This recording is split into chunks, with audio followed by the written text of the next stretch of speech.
बिहार और झारखंड में कई ऐसे क्षेत्र हैं जहां बारिश सामान्य रूप से बहुत ही कम हुई है और ऐसे क्षेत्रों में रहने वाले किसान या तो खरीफ फसलों की बोनी नहीं कर पाए हैं या उनकी फसलें खेत में ही सूख गई है। इस स्थिति में अभी इन खेतों में सरगुजा की खेती करके अच्छा मुनाफा कमा सकते हैं।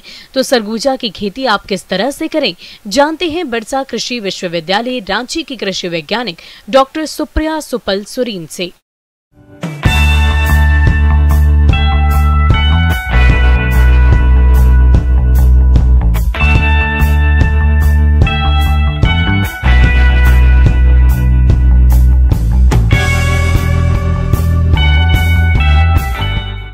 मैं आज सरगुजा के बारे में बताना चाहूँगी, जिसे किसान भाई चाहे हमारे झारखंड में इसे रामतिल या जटंगी के नाम से भी जाना जाता है, जो कि एक प्रमुख तिलहनी फसल है और एक पारंपरिक फसल भी है जिसको हम बोलेंगे, जिसमें किसान हमारे पारंपरिक तरीके से मैंने काफ़ी दिनों से इसे लगाते आ रहे हैं।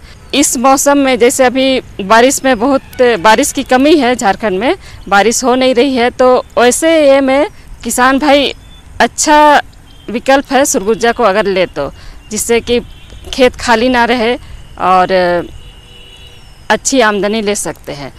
खेत की जैसे अभी समय है, धान का वो शायद लगा चुके हैं या लगा रहे हैं, पर ऊपरी ज़मीन में या टार ज़मीन में अभी भी खेत खाली है।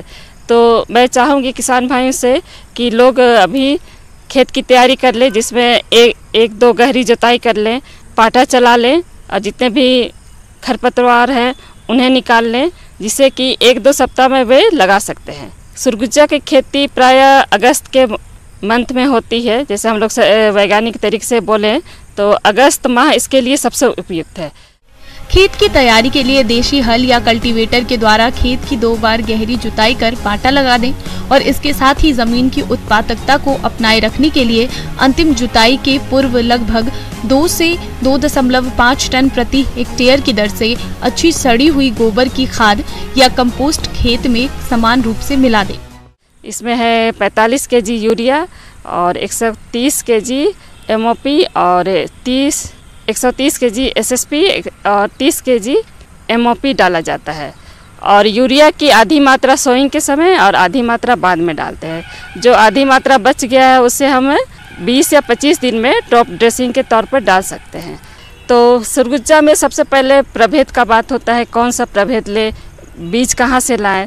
तो हमारे विश्वविद्यालय बिरसा एग्रीकल्चर यूनिवर्सिटी से 4 वेराइटी सेंट्रल लेवल से विकसित की गई है, जो कि ऑल ओवर इंडिया में भी चलता है और झारखंड में भी है, जिसमें बिरसा नाइजर 1, 2, 3 और पूजा विकसित की गई है, जिसकी उपज क्षमता बहुत अच्छी है, करीब 6 से 7 क्विंटल प्रति हेक्टेयर है। और समय है इसका मैच्योरिटी पीरियड लगभग 100 से 110 दिन में तैयार हो जाता है। तो किसान भाई यहाँ की वैरायटी को उपयोग में ला सकते हैं। सामान्य तौर पर बीज दर बुआई की विधि पर निर्भर करती है। सरगुजा की कतारों में बुआई करने पर 5 से 6 किलोग्राम साफ एवं स्वस्थ बीज प्रति हेक्टेयर लगता है।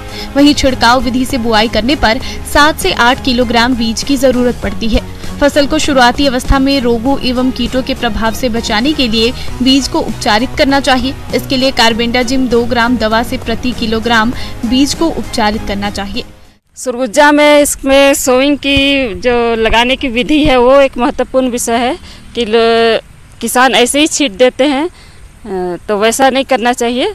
अगर छींट भी रहे तो उसे बालू मिलाकर करें, जिससे पौधे की दूरी मेंटेन रहे और पौधे अच्छे से विकसित हो।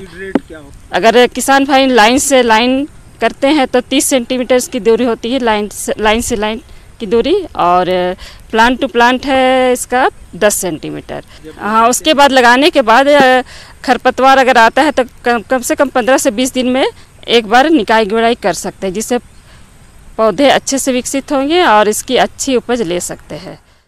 खरपतवार प्रबंधन की बात करें तो बुआई के 20 से 25 दिनों बाद खरपतवारों का प्रकोप दिखाई देने पर एक निराई गुड़ाई कर दें। रासायनिक विधि से खरपतवार नियंत्रण के लिए पेंडीमेथालीन 3.3 लीटर दवा 700 से 800 लीटर पानी में घोलकर बुआई के तुरंत बाद छिड़काव करें। कुछ क्षेत्रों में बारिश बहुत ही कम हो रही है, तो अगर किसान भाई उसे लगा भी लेते हैं तो कम से कम एक सिंचाई उसे दे देना चाहिए क्योंकि ये ऐसे भी ये पानी माने कम पानी वाला पौधा है या क्रॉप है, तो इसमें बहुत कम पानी की आवश्यकता है, पर बढ़ने के लिए तो पानी चाहिए ही। इसलिए एक इरिगेशन अभी दे देना होगा सितंबर माह में, और एक फूल आने के समय देने से यह अच्छी उपज देता है।